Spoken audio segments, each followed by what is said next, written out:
So I'm out of my greenhouse, and a few days ago I soaked and put about 2,000 ranunculus into trays for my last succession. There's some over there, and then there's some over here. So I have been getting a ton of questions about just fine tuning growing ranunculus. So I'm going to share some of my tips and hacks to make them super successful, because they honestly do not need to be a complicated flower. There's just a couple things that they really care about, and if you nail those down, then they're pretty easy to grow. But first, a little tour. These trays are empty. I haven't done anything in them, but I have a ton of sweet peas that need to get planted out. We just got through a week of like temperatures in the 20s. So I was just waiting until that was done to plant these out, because these are going out in the field. So I have sweet peas, and I'm actually going to cut a bunch of these down in order to take cuttings of the sweet peas. So fun fact, you can actually propagate more sweet peas from your sweet pea plants by taking cuttings of them. And I've started doing that because there's certain varieties that I've gotten, and they're so popular I can only get like 10 seeds, but I want more plants than that. So I've started chopping down my plants, rooting them, getting more plants that way. If you want a video on that, let me know, and I'd be happy to show you how I do it. But that's one of my plans for these, as you can tell. Oh, this is a good example of how these trays work. So you can tell like all of those roots are air pruning, and these are ready to go out. So that is the plan for tomorrow. All of these are gonna get planted out. I'll do a video showing how I plant the sweet peas, and then the greenhouse, we are immediately switching over this week to sow the rest of the hardy annuals that need to get started. And pretty soon, all my dahlia cuttings are coming in here too, to grow until they can be planted out in the field. And then there's also a bunch of carnations scattered in here. And my husband found daffodil bulbs from our move. So he just threw them in a pot and put them in here, which means that I actually might get flowers from these in probably, let me think, I'm gonna say a week. So that will be exciting. All right, but back to ranunculus. So I pre-sprout my ranunculus in these 10-20 trays, and you can't really see them because they're covered in dirt, but I'll pull some out. This is what they look like. Like obviously this one hasn't started growing yet, but what I do is I soak them for 4 hours. Then I put down a layer of potting soil. I put the ranunculus honestly really close together. Like if I took off this top layer of soil, they'd pretty much look like they were touching. So I can do about 100-ish to a tray. And then I bring them into my greenhouse and wait until they show leaves. So here's an example of 2 that have started. And if I was gonna pull this out, this is actually about the stage that I would transplant them. But you can see all of the roots. So that's what I consider to be pre-sprouted. They don't need a lot of leaves in order to plant out, but they have a good root structure. They have a few leaves. That's about when I would plant them out in a tunnel. Now I'm gonna talk about misconceptions or myths that I see circling around about ranunculus and like what actually needs to be done in order for them to grow. And one is that they need darkness in order to pre-sprout.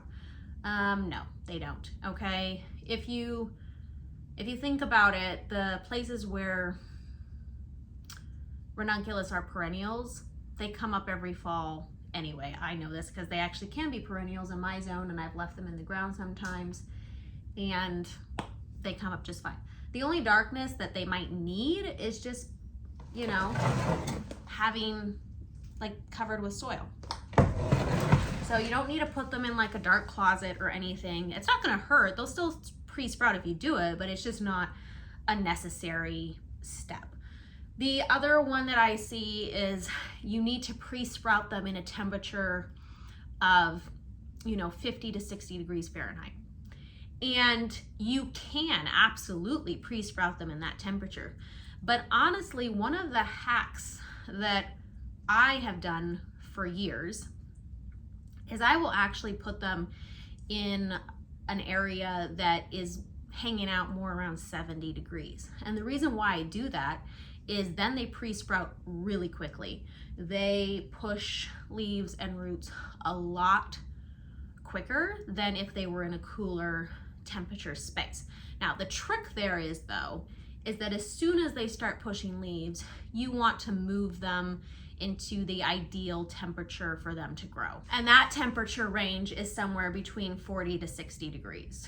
Like anywhere in there is where they like to grow and they like to hang out. And that's the temperature range which if you grow them in, you're gonna get the best flowers and the best results. But if if they're not sprouting very quickly, what I like to do is I just put them in a warmer space, and then as soon as they start showing leaves, I just transplant them out into the field. So if you're new to growing ranunculus, here's a few quick tips on them. They are a cool weather flower. So at temperature range between 30 and 70 degrees Fahrenheit is where they are the happiest. They can handle down to 25 degrees Fahrenheit for a few hours without protection, but honestly, anytime my nighttime temperatures drop below 28, I will cover them with frost cloth. But they don't like hot weather, so that's why they're known as a spring flower. Or if you live in the right climate, I suppose you could grow them through the summer too, but that would be a very specific climate and it's not mine. So the biggest thing that I see with people who are new to ranunculus is they start them way too late. They don't start them until April. They don't start them until their frosts are done. And if you wait to start ranunculus until your frosts are completely done, you're not gonna get flowers. You just won't, because the temperatures are gonna get too high before they have a chance to bloom. And the reason why that's important, when you start them, is because once temperatures consistently are over 75 degrees Fahrenheit, ranunculus just stop blooming. They just shut down production. They start, sending their energy back into the corms, back into creating new baby corms, which is actually another fun fact, is that if you leave your ranunculus, let them die down naturally, each corm that you plant is going to create 4 or 5 more corms. So you actually can, invest once and, keep saving your corms if you want to. And I'll do a video later in summer showing exactly how to do that. But the basic step for the initial part of growing is soak your corms. This is a soaked corm for about 4 hours. Put them into trays to pre-sprout, and then once they're pre-sprouted, plant them out into your field or low tunnels if your temperatures are still really cold. Why pre-sprout? You don't actually have to pre-sprout them, but if you do, you jumpstart their growing process. So if you soaked your corms now, and in most climates, and you just planted them directly out in the field, the temperatures are probably still cold enough that they're going to take quite a long time to get going. So pre-sprouting them in a warmer environment is just going to give you a jump start and make sure that they get going and they get their roots and their leaves going, so you get your flowers earlier. So that's why people pre-sprout. That's why I'm pre-sprouting these, because I want them by Mother's Day, and I know that if I pre-sprout them, I will get them by Mother's Day. But if I planted them out in my field right now, they probably wouldn't sprout for another month because my temps are too cold.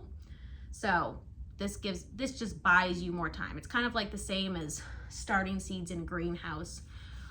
If you can start in a warmer environment where they grow quicker in that initial period, you're gonna get earlier blooms than if you direct sow them directly out into your cold soil in the field. Now I already have a succession that I planted I think in December out in my high tunnel. So I'm going to show you what they look like when they're starting to near the process of where they might start sending out flowers and blooms, so you can see what they look like once they've been growing a while. The sun's coming out briefly, which is super nice. We don't get a lot of sun where I live in the winter, so we take advantage of it when we do. Before I head into there, this is a 50-foot tunnel space that we are putting up. If you can see the rebar stakes, so that is going to be an overflow spot for all of the dahlia cuttings that I'm doing for my field this year. And then once the dahlia cuttings are planted into the field, I'm going to be planting all my water lily dahlias in there so that they're in an isolated area for seed collection. So I'm excited about that.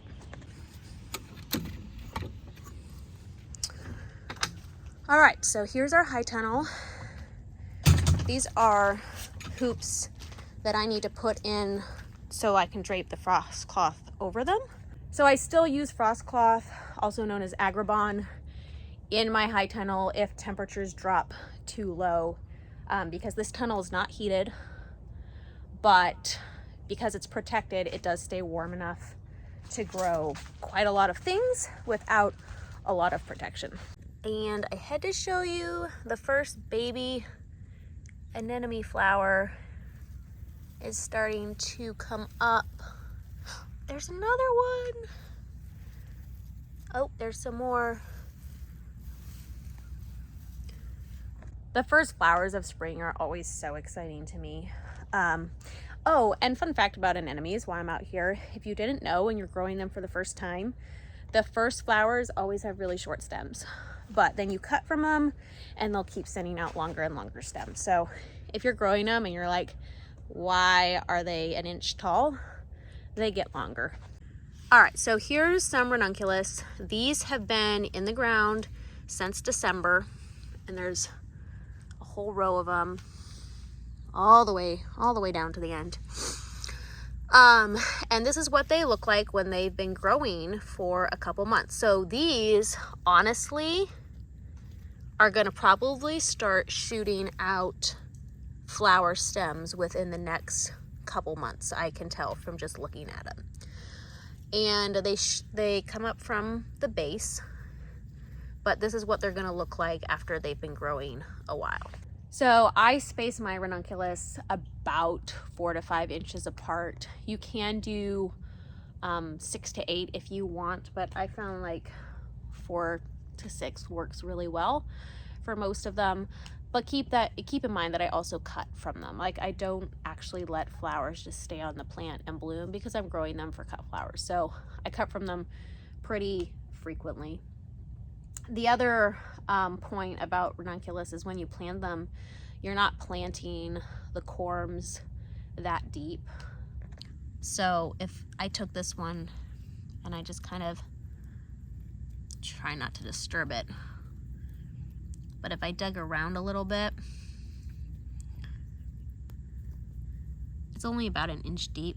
Like, this is where the corm starts, right where my finger is, and then it comes up. So you're not planting these that deep, and you really don't want to. So when you take those pre-sprouted corms and you plant them, you're really just putting a pretty thin layer of soil over them. So, but once ranunculus start blooming, they will bloom for 4 to 6 weeks, depending upon your temperatures. You can get anywhere between 5 to 10 flowers out of each plant. They aren't technically cut and come again. It's more that each plant sends up about like somewhere in that range of flowers, and then you'll know when it's starting to shut down because it will just stop sending up flowers. But if you wanted to cut them for cut flowers, you just cut at the base of the plant, and typically you'll get like the best face life if you cut them after they've fully opened, but basically right as they fully open. So instead of just letting them bloom on the plant for like say a week and a half, as soon as you see that flower fully open, you would cut it. And then if you do that, you get at least 2 weeks of base life, but often more like 3 in my experience. And then the other 2 notes are fertilization. If you're growing over the winter, you probably are going to want to give it some light kelp fertilizer, diluted for nitrogen, because there's not a lot of active nitrogen in the soil during winter unless you live in a place that has a lot of sun, because nitrogen is activated by sunlight in part, not entirely. And then the other one is that if you end up with floppy stems, like your stem's blooming and then the flower just like droops suddenly right at the top, that's probably due to a lack of calcium. So those are just like 2 things to keep in mind when you're growing. And then before I finish up, I wanted to show you all my pansies.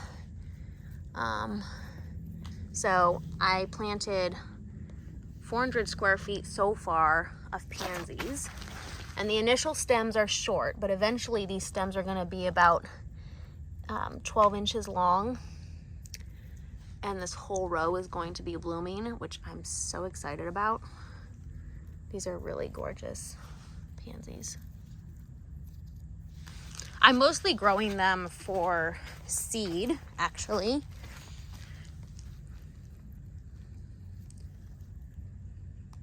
Because what I want to do is I have so many gardens planned for our property, and I want to basically underplant every shrub that I have in pansies. Because they're just so pretty. Look at this one. So that's my little ranunculus tip video. I'll do an update once they're all blooming, which honestly, I was just looking at them and I actually think I'll have blooms mid-March, probably, which is maybe the earliest I've ever gotten them, actually. But yeah, if you have any questions, let me know. Thanks for watching.